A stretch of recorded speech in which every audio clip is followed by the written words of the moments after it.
Hello student, अभी हमारा topic electric dipole चल रहा है। तो आज हम बात करेंगे electric field intensity due to electric dipole, यानी कि इलेक्ट्रिक फील्ड के वजह से इलेक्ट्रिक फील्ड इंटेंसिटी। तो electric field intensity due to electric dipole can be found in two cases. तो दो केस हैं इसके, दो तरह से इसकी इलेक्ट्रिक फील्ड इंटेंसिटी पाई जा सकती है। Number one, at the point on the axis of the dipole. Dipole की एक्सिस पर कोई पॉइंट है, उस पर हम फील्ड की इंटेंसिटी निकालेंगे। तो मान लीजिए let we have to find the electric field intensity at point P on the axis of the dipole. तो इलेक्ट्रिक डाइपोल की एक्सिस पर कोई पॉइंट P है, वो ये है, यहाँ है। ये आपका A और B एक इलेक्ट्रिक डाइपोल है। इस पर इसके पॉइंट P पर हम इलेक्ट्रिक फील्ड इंटेंसिटी निकालेंगे। तो लेट मान लीजिए क्या है, एक इलेक्ट्रिक डाइपोल AB जिसके चार्ज प्लस Q और माइनस Q, और जिसके बीच की जो डिस्टेंस है वो है 2a स्मॉल डिस्टेंस, और इसको A और A में डिवाइड कर सकते हैं हम, आधी आधी A और A में।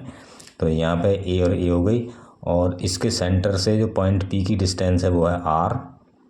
तो और अब इसकी जो हम देखते हैं इलेक्ट्रिक फील्ड पॉइंट P पर प्लस Q की वजह से भी इलेक्ट्रिक फील्ड इंटेंसिटी होगी, और माइनस Q की वजह से भी। अब प्लस Q की वजह से जो इंटेंसिटी होगी वो बाहर की ओर डायरेक्टेड होगी, बट माइनस Q की वजह से जो इंटेंसिटी होगी वो होगी अंदर की ओर। तो दोनों एक दूसरे के अपोजिट हैं, अपोजिट। तो देखिए क्या है, तो डिस्टेंस PA यानी कि पहले चार्ज से दूसरे माइनस Q चार्ज से P तक की जो डिस्टेंस है वो है R प्लस A यहाँ तक। तो ये है ही A और है यहाँ, तो R प्लस A हो गई। और BP ये हो गई आपकी Q से प्लस Q से P तक की डिस्टेंस हो गई R माइनस A। R में से A घटा दीजिए। तो अब देखिए क्या है, electric field intensity, electric field due to Q at P पर Q की वजह से तो कितनी होगी, देखिए इलेक्ट्रिक फील्ड इंटेंसिटी के फार्मूले से E1, इसे E1 कहते हैं, तो 1/4 pi epsilon naught Q upon BP square. BP ये डिस्टेंस है, सीधी डिस्टेंस, तो BP की जगह पर हम R माइनस A रख सकते हैं। तो ये हो जाएगी Q upon R minus A whole square, और इसकी डायरेक्शन किधर को होगी, BP की डायरेक्शन में होगी। तो similarly electric field at P due to minus Q, तो वो होगी E2 upon 1/4 pi epsilon naught Q AP square. AP square की वजह से क्या है, AP क्या है, R प्लस A का होल स्क्वायर, और इसकी जो डायरेक्शन होगी वो P से A की डायरेक्शन में होगी। अब चूँकि क्या है, दोनों अपोजिट हैं, तो क्या है, देखिए अगर ये इक्वल होती, E1 की जो वैल्यू है वो E2 से ज़्यादा है। क्योंकि यहाँ डिनोमिनेटर कम है, यहाँ डिनोमिनेटर ज़्यादा है। तो ये वाली E2 जो है इससे कम है, तो अगर ये बराबर होती तो ये कैंसिल कर देते एक दूसरे को, तो जीरो हो जाता फिर। देयरफॉर रिजल्टेंट इंटेंसिटी क्या होगी, तो कम वाली में से ज़्यादा वाली घटा देंगे हम, ठीक है। तो कम वाली में ज़्यादा वाली घटा देंगे, तो इसकी जो डायरेक्शन होगी फिर ये इसकी वजह से होगी, इसकी वजह से डायरेक्शन तो इस डायरेक्शन में होगी। रिजल्टेंट E की जो डायरेक्शन होगी वो BP की डायरेक्शन में होगी। तो क्या है, E equal to E1 minus E2। तो इनकी वैल्यूज़ रख दीजिए, 1/4 pi epsilon naught Q upon R minus A whole square minus 1/4 pi epsilon naught Q upon R minus A whole square. अब इसको सिंप्लीफाई करना है हमें, तो इसमें से कॉमन क्या है, Q भी कॉमन है दोनों में से, 1/4 पाई एप्सिलॉन नॉट भी कॉमन है। तो बचेगा क्या, अब ये देखते हैं। तो इसमें बचता है आपका, देखिए E equal to Q upon 4 pi epsilon naught 1/R minus A whole square minus 1/R plus A whole square. अब इनका LCM ले लीजिए, तो ये इधर आ जाएगा, ये इधर आ जाएगा, LCM हो गया ये। इसका होल स्क्वायर खोलेंगे तो ये आएगा, इसका होल स्क्वायर खोलेंगे तो ये आएगा, बट माइनस का निशान है तो जो प्लस वाले में माइनस के हो जाएंगे, जो माइनस वाले में प्लस के हो जाएंगे। और नीचे क्या है, ए प्लस बी और ए माइनस बी वाला फार्मूला लग के, और चूँकि दोनों का स्क्वायर है तो पूरे का स्क्वायर हो जाएगा, ये R square minus A square हो जाएगा। समझ में आई बात। तो अब यहाँ ए से ए कट गया, आर से आर कट गया, बचा 2RA और यहाँ 2RA बचा, 4RA हो गया, Q/4πε0। तो यहाँ R square minus A square, ठीक है। तो ये हो जाएगा Q/4πε0। अब इसको मैं लिख सकता हूँ 4 को 2 × 2, क्यों? क्योंकि हमें मैग्नेटिक डाइपोल का फार्मूला बनाना है। तो अब 2AR, तो अब यहाँ पे इस Q को अंदर ले जाइए फिर, तो 2QA हो गया, R हमारा है ही, और यहाँ 1/4πε0 2 को रख लिया ऐसे ही। तो ये जो है हमारा ये वाला फैक्टर बन गया electric dipole moment P × 2QA होता है, जब हमने बताया था डाइपोल बढ़ाया था। तो इसकी जगह पे तो P लिख सकते हैं हम। और देखिए R is very very greater than A, तो A R के कंपैरिजन में बहुत स्मॉल है, तो A स्क्वायर और भी ज़्यादा स्मॉल होगा। तो इसलिए हम A को नेगलेक्ट कर सकते हैं, छोड़ सकते हैं। तो तब हमारा फार्मूला बनेगा E = 1/4πε0 2PR/R⁴। तो R से R की एक पावर कट जाएगी, 3 बचेगी, तो E = 1/4πε0 2P/R³। तो ये वाला फार्मूला बन गया हमारा। तो अब इसकी वेक्टर फॉर्म में क्या है, तो दो क्वांटिटी वेक्टर हैं, तो एक तो इलेक्ट्रिक फील्ड इंटेंसिटी वेक्टर है और एक P वेक्टर है। तो इन पे वेक्टर लगा दीजिए, ये सीधा वेक्टर फॉर्म हो गई इसकी। अब इससे क्या देखते हैं, इस फार्मूला से हमें देखिए ये भी कांस्टेंट, ये भी कांस्टेंट, तो ये वेरी करता है इसकी। तो E inversely proportional to 1/R³। जैसे जैसे R की वैल्यू बढ़ेगी तो E की वैल्यू क्या हो जाएगी, कम, ठीक है। तो E की डायरेक्शन जो मैंने बताई थी वो along the axis of the dipole, यानी कि -Q से +Q की ओर इसकी डायरेक्शन होगी P की। और E और dipole moment are in the same direction में ही है। इसका मतलब क्या हुआ, तो ये आपकी ये वाला डेरिवेशन आपकी समझ में आ गया होगा। इसमें करना क्या है, इसमें करना कुछ नहीं है। तो 2 E1 और E2 निकालने हैं पॉइंट पर उसी फार्मूले में रख के, और फिर उसके E1 में से E2 घटा देना है, और फिर डाइपोल मोमेंट का वैल्यू रख देनी है, बस आपका काम हो जाएगा। तो उम्मीद करता हूँ ये बात समझ में आ गई होगी। तो अब देखते हैं इसका दूसरा पार्ट। इसकी एक्सिस के परपेंडिकुलर यानी कि इक्वेटोरियल पोजीशन में रखना है हमें। तो इक्वेटोरियल पोजीशन में कैसे रखेंगे, तो क्या हो जाएगा आपका, देखिए electric field intensity eight a point on equatorial line. Equatorial line कौन सी होती है, एक्सिस के परपेंडिकुलर लाइन, और जो इसके सेंटर से होकर जाती है। तो let we have to find the intensity of at a point on P on equatorial line यानी परपेंडिकुलर टू एक्सिस। अब इसे समझिए, तो ये AB एक डाइपोल है, +Q और -Q जिसके चार्ज हैं, इसकी डिस्टेंस वही है 2A। तो A और A में डिवाइड कर दिया यहाँ सेंटर से। अब इसके परपेंडिकुलर लाइन जो सेंटर से होकर जाती है उसे इक्वेटोरियल लाइन कहते हैं, और इसके पॉइंट R डिस्टेंस पर कोई पॉइंट P है। इसे ध्यान से समझना है बच्चों। तो अब देखिए R पे दोनों ही -Q भी लगाएगा अपनी इंटेंसिटी, और फिर +Q भी के ड्यू टू भी होगी इंटेंसिटी। अब इनकी डायरेक्शन क्या क्या होंगी, देखिए Q की डायरेक्शन तो सीधी बाहर की ओर होगी, तो इसकी सीध में बिल्कुल ये होगी E2। अब -Q की जो डायरेक्शन है वो इधर ना होके वो इधर होगी, तो इनकी डायरेक्शन ये होगी। अब इनका रिजल्टेंट निकालने के लिए हम क्या करते हैं, पैरेललोग्राम मेथड से हम निकालते हैं। तो इस पैरेललोग्राम को पूरा कीजिए, इसके पैरेलल ये ले जाइए, इसके पैरेलल ये जाइए, यहाँ पर काटते हैं। तो अब अगर ये दोनों देखिए, ये अगर मिड पॉइंट पे सेंटर पे जाती है, बीच में इसका P है, तो ये एंगल अगर थीटा है तो ये भी एंगल थीटा होगा। अब चूँकि ये और ये पैरेलल हैं तो ये दोनों एंगल भी थीटा होंगे, क्योंकि क्या है, ये एंगल और ये एंगल, तो ये दोनों एंगल क्या हैं, ये पैरेलल हैं, ये भी थीटा ये भी थीटा। अब इनमें हमें कंपोनेंट निकालने हैं। तो अब देखिए क्या है, सीधी डिस्टेंस हमें जब पी पर निकालनी है तो इसकी सीधी डिस्टेंस चाहिए, तो ए पी चाहिए। तो ए पी क्या होगी, पाइथागोरस थ्योरम लगा दीजिए, ये राइट एंगल ट्राइंगल है, तो ये पाइथागोरस इजिकल टू ये हाइपोटेन्यूज है, तो ये होगा A P is equal to √r² + a²। इसी तरह से ये होगा इसकी डिस्टेंस, तो डिस्टेंस तो दोनों की सेम है। अब इन पर जो हमारी देखिए, एक तो इस डायरेक्शन में है, इस डायरेक्शन में, तो हमारी जो रिजल्टेंट इंटेंसिटी होगी वो इसकी डाइपोल मोमेंट के अपोजिट डायरेक्शन में होगी और पैरेलल होगी, बिल्कुल पैरेलल।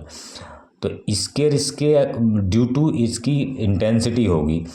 अब इसका जो, तो ये तो हो गया वर्टिकल, ये एंगल थीटा है, तो इसका ये बेस हो गया, ये हॉरिजॉन्टल कंपोनेंट हो गया इसका E2 की वजह से, E2 cos थीटा।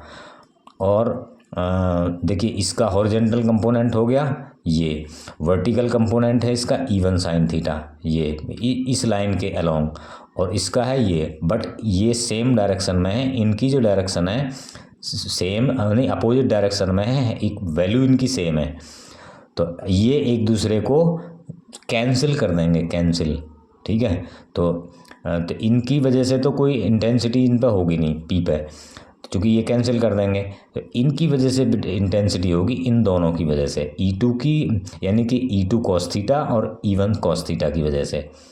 तो अब देखिए क्या होगा, intensity at P due to -Q, इसकी वजह से, तो क्या है इसकी डिस्टेंस, वही फार्मूला 1/4πε0 Q/AP², ठीक है। तो इसमें AP² की जगह पे वैल्यू रख दीजिए यहाँ r² + a² का होल स्क्वायर, तो इसका रूट हट जाएगा, तो E1 = 1/4πε0 और r² + a² हो जाएगा सीधा। और इसकी डायरेक्शन क्या है, PA, यानी कि P से A की डायरेक्शन में है। अब intensity at P due to Q + Q, तो E2/1/4πε0 Q/BP², BP² डिस्टेंस है इसकी भी, ये भी बिल्कुल सेम है, इसका भी वो √ से स्क्वायर हट जाएगा, स्क्वायर से √ हट जाएगा, तो ये भी आ गई। तो आपकी E1 1/4πε0 और r² + a², और इसकी डायरेक्शन होगी B से P की आउटसाइड। तो कंपोनेंट क्या हैं, देखिए कंपोनेंट E1 sin थीटा और E2 sin theta are in opposite direction, so they will cancel each other, ये तो एक दूसरे को कैंसिल कर देंगे। तो बचेगा क्या, देखिए ये हॉरिजॉन्टल इंटेंसिटी क्या होगी इस पे, तो देखिए ये होगा आपका रिजल्टेंट इंटेंसिटी में, अब ये होगी आपकी, देखिए component E1 cos theta and E2 cos theta are in the same direction में है, सो रिजल्टेंट इंटेंसिटी क्या होगी, E = ये दोनों आपस में जुड़ जाएंगे क्योंकि एक ही डायरेक्शन में है, अगर विपरीत में होते, अपोजिट में होते तो घटते, तो क्या होगी cos थीटा इनमें से कॉमन E1 + E2, तो E1 की वैल्यू रख दीजिए, E2 की वैल्यू रख दीजिए, सेम है, तो इनका डबल हो गया, ये यहाँ 2Q, ये कॉमन लेकर 2Q हो गया cos थीटा। अब cos थीटा की वैल्यू फिगर से निकालेंगे, फिगर से क्या है हमारी, फिगर से cos theta = base upon hypotenuse, तो बेस क्या है हमारा A, नीचे वाला, फिगर में जाके देखिए, और इसमें हाइपोटेन्यूज निकाला हमने r² + a², तो इसकी cos थीटा की जगह पे A और रख दीजिए, ये वाला, तो इसकी पावर हो गई √ में 1/2 और ये हो गई, ऊपर 2QA हो गया 1/4πε0, तो r² + a² 3/2 पावर हो गई इसकी, समझ में आ गई होगी।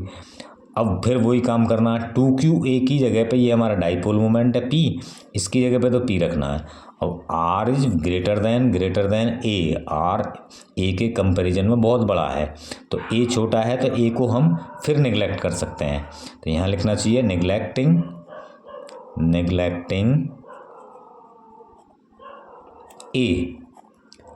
A² को, तो A² को निगलेक्ट कर देंगे तो क्या हो जाएगा हमारा, तो ये बचेगा r² की इंटू 3/2, तो 2 से 2 कट गया, r की पावर 3 रह गई। तो E का जो फाइनल फार्मूला इक्वेटोरियल पोजीशन में है वो P/RQ है, जबकि एक्सियल पोजीशन में क्या आता है हमारा 2P आता है। तो वेक्टर फॉर्म किसकी क्या आ गई, वेक्टर फॉर्म आ गई इसकी, ये वही दोनों क्वांटिटी हैं, बस इसमें फ़र्क क्या है, यहाँ 2 उसमें 2 है, इसमें ये है। तो अब direction of E parallel to axis of dipole, dipole की एक्सिस के पैरेलल है, but from +q to -q, उसके अपोजिट है, यानी कि अपोजिट ऑफ p, यानी कि डाइपोल की जो डायरेक्शन होती है -q से +q की और होती है, बट इसकी डायरेक्शन क्या है, +q से -q की ओर अपोजिट है। अब इससे हमारे कंक्लूजन क्या निकलते हैं, 3 कंक्लूजन निकलते हैं, 3-4। तो क्या हैं वो, तो वे हैं आपके, देखिए now we can say that, एक तो दोनों पोजीशन में E is inversely proportional to R cube, यानी कि R के क्यूब का इन्वर्सली प्रोपोर्शनल होता है, ठीक है, दोनों में। दूसरा, E does not depend upon charge, तो आपने देखा दोनों फार्मूलों में चार्ज नहीं है बल्कि डाइपोल मूवमेंट है, तो चार्ज पर डिपेंड नहीं करता, ये डिपेंड करता है किस पर, P पर। और इससे आगे अगला पॉइंट है इसका ई एक्सिस, यानी कि एक्सिस पोजीशन में अब जब हम रिजल्टेंट इंटेंसिटी निकालते हैं तो वो क्या आती है, डबल आती है, और ई इक्वेटोरियल पोजीशन में निकालते हैं तो वो, तो इनमें रिलेशन क्या हो गया, तो ये इसकी ये डबल हो गई, ठीक है, इसकी ये डबल हो गई, ठीक है, ये इसकी डबल करने पे ये आ जाती है। और चौथे में क्या है, ई एक्सिस, यानी कि एक्सिस पोजीशन में एंड इक्वेटोरियल पोजीशन में क्या होती हैं, आर इन अपोजिट डायरेक्शन, ठीक है। इसमें तो डाइपोल की एक्सिस में अलोंग होते हैं, डाइपोल की डायरेक्शन के अलोंग होती है, इसमें उसके अपोजिट होती है, दोनों ही बताया था। तो अब इस पर क्या निकालते हैं हम, न्यूमेरिकल निकालते हैं इस पर। तो देखिए इंपॉर्टेंट न्यूमेरिकल है, 2 पॉइंट चार्जेस प्लस माइनस, यहाँ माइनस हो रहा है, यहाँ दोनों एक साथ ही दे दिए हैं, एक प्लस का एक माइनस का, 10 माइक्रोकूलाम के चार्ज हैं, और are placed 5 mm apart, 5 mm की डिस्टेंस पर रखे हैं, बहुत छोटी डिस्टेंस है। Determine the electric field at, electric field निकालिए कहाँ, पहला 2 पार्ट हैं इस क्वेश्चन के। A point on the axis of dipole की एक्सिस पर निकालना है, 15 centimetre away from its centre, जो इसके सेंटर से 15 सेंटीमीटर की दूर है, and on the side of positive charge की साइज में है, वो साइड में है ये। दूसरा, ए पॉइंट क्यू जो 15 सेंटीमीटर दूर है इसके सेंटर से, on a line passing through O, जो उस लाइन पर है जो ओ से पास होती है, and normal to the axis of dipole, और डाइपोल की एक्सिस के नॉर्मल है। तो ये तो हो गई इक्वेटोरियल पोजीशन में, ये हो गई एक्सियल पोजीशन में। तो देखो पहले क्या है, इसका फिगर भी दे रखा है, ए बी एक डाइपोल है, इसके बीच की डिस्टेंस है 5 mm, तो इसको वैसे मैंने कर दिया है 5/2, लेकिन इसकी ज़रूरत नहीं पड़ेगी। और इसकी एक्सिस क्या है, ये इसके यहाँ तक, ये यहाँ पॉइंट पी है, इस पर निकालनी है हमें। तो ये आपका प्लस का है, तो इसकी डायरेक्शन तो इधर को होगी E1, और E2 की डायरेक्शन होगी इधर को, ठीक है। तो इनकी भी ज़रूरत नहीं पड़ेगी, सीधा फार्मूला लगाएंगे हम। एक चीज़ देखेंगे हम, देखिए ये 15 mm, यहाँ से यहाँ तक की डिस्टेंस है 15 mm, 15 सेंटीमीटर, तो अब कहाँ मिलीमीटर है कहाँ सेंटीमीटर था, 1 सेंटीमीटर में 10 मिलीमीटर होते हैं ना, तो देखिए 15 सेंटीमीटर में कितने होंगे, 150 मिलीमीटर होंगे, 150 में 5 है, तो कितने, इनके कंपैरिजन में ये बहुत बड़ी हो गई। तो इसका मतलब R is greater very very greater than A, R A से बहुत बड़ी है, ये छोटी है। तो जब ये पोजीशन आ जाए तो हम डायरेक्ट फार्मूला लगा सकते हैं, वी यूज़ डायरेक्ट फार्मूला। तो क्या, जो हमने निकाला है अभी एक्सियल पोजीशन में, 1/4 pi epsilon not 2p upon R cube, ठीक है। तो R क्यूब क्या है, तो इसके लिए हमें पहले P निकालना पड़ेगा। तो P क्या है, 2QA, या Q इंटू 2A की वैल्यू कितनी है 5 mm, तो इसकी है 10 माइक्रोकूलाम, 10 माइक्रो, अब 10 टू पावर, इसको कूलाम में चेंज करेंगे SI यूनिट में, तो 10 टू पावर -6 से मल्टीप्लाई करनी पड़ेगी, और 5 mm को हम मीटर में चेंज करेंगे, तो चूँकि SI यूनिट में, तो इसमें 1 मीटर में 1000 मिलीमीटर होते हैं। 1000 मिलीमीटर, 1000 मिलीमीटर होते हैं, क्योंकि 100 सेंटीमीटर है, 1 सेंटीमीटर में 10 मिलीमीटर, तो 1000 हो गए। तो -3 की मल्टीप्लाई हमें इसमें करनी पड़ेगी। तो ये होगी 50 इंटू 10⁹ कूलाम मीटर।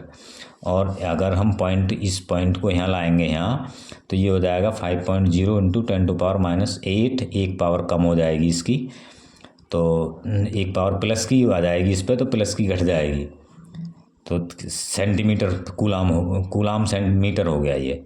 तो इस वैल्यू को यहाँ रखना है बस, इसे निकाल के 1/4πε0 की वैल्यू हम पहले से जानते हैं, 9 इंटू 10⁹, 2 यहाँ है ही, 5 इंटू 10⁻8, और नीचे क्या है 15। अब 15 को भी हम मीटर में चेंज करेंगे, बट ये सेंटीमीटर है, तो सेंटीमीटर को मीटर में चेंज करने के लिए 10⁻² से मल्टीप्लाई करनी पड़ती है, या 100 का भाग करना पड़ता है, एक ही बात है, डिवाइड करना पड़ता है। इसकी पावर 3 है। तो अब ये क्या हो गया, देखिए ऊपर तो हो गया 5 दूनी 10 और नाम 90 हो गया यहाँ, और यहाँ पावर कितनी बची, 9 में से 8 माइनस की घट गई, तो 10⁻1 बची। यहाँ बचा 15, 15, 15 3 बार लिखेंगे क्योंकि 3 है, और 10⁻, इसको भी 3 बार लिखेंगे तो ये 10⁻⁻6 हो जाएगी, न्यूटन पर कूलाम आएगा। अब ये ऊपर जाके प्लस की हो जाएगी, ठीक है, 6 इसमें जुड़ जाएगी, तो ये आ गई 10⁻7, और ये आ गई 2/75। अब इसको इसमें हम डिवाइड करते हैं तो ये आता है 0.026 इंटू 10⁻7 न्यूटन पर कूलाम। बट हमें स्टैंडर्ड पोजीशन के लिए हमें क्या वैल्यू के लिए क्या निकालना पड़ता है, पॉइंट को यहाँ लाना पड़ता है। तो यहाँ लाने के लिए 2 डिजिट जो है शिफ्ट होगा किसके, राइट साइड में। जब राइट साइड में शिफ्ट होगा तो माइनस की पावर से मल्टीप्लाई करनी पड़ेगी, तो 10⁻2 से मल्टीप्लाई करेंगे, यानी 2 पावर प्लस की कम हो जाएंगी, तो यहाँ बचेगी 5। तो ये होगा न्यूटन पर कूलाम। अब इसकी डायरेक्शन क्या होगी, डायरेक्शन होगी देखिए एक्सियल पोजीशन में डायरेक्शन होगी अलोंग AB, ए से बी की तरफ। तो ये आपका आंसर आ गया इसमें पहले पार्ट का। अब दूसरा पार्ट क्या है, दूसरा पार्ट है इस देख लीजिए, ठीक है। तो इन दिस केस क्या है, दूसरा पार्ट है, देखिए AB एक डाइपोल है, इसके भी वो 10 माइक्रोकूलाम और प्लस के 10 माइक्रोकूलाम है, इसकी डिस्टेंस है 5 mm वही, और ये डिस्टेंस है इसकी 15 सेंटीमीटर, ठीक है। तो यहाँ पे बिल्कुल सेम दिया है, सेम क्वांटिटी क्या दिया है। अब इसके वजह से तो ये इंटेंसिटी होगी, इसकी वजह से ये इंटेंसिटी होगी, और इक्वेटोरियल पोजीशन में, और रिजल्टेंट इंटेंसिटी जो होगी वो यहाँ होगी, इसके पैरेलल होगी, ठीक है। तो अब इसमें भी R जो है वो A से बहुत बड़ा है, तो डायरेक्ट फार्मूला लगाइए 1/4πε0 P/r³, ठीक है। तो 1/4πε0, तो P की वैल्यू हमने निकाली थी 5 इंटू 10⁻8, और नीचे वही काम करना है 15 इंटू 10⁻2। इसकी ज़रूरत ही नहीं पड़ी हमें, इसकी ज़रूरत नहीं पड़ी, तो इसकी ज़रूरत तो वही डाइपोल मोमेंट निकालने में पड़ी है।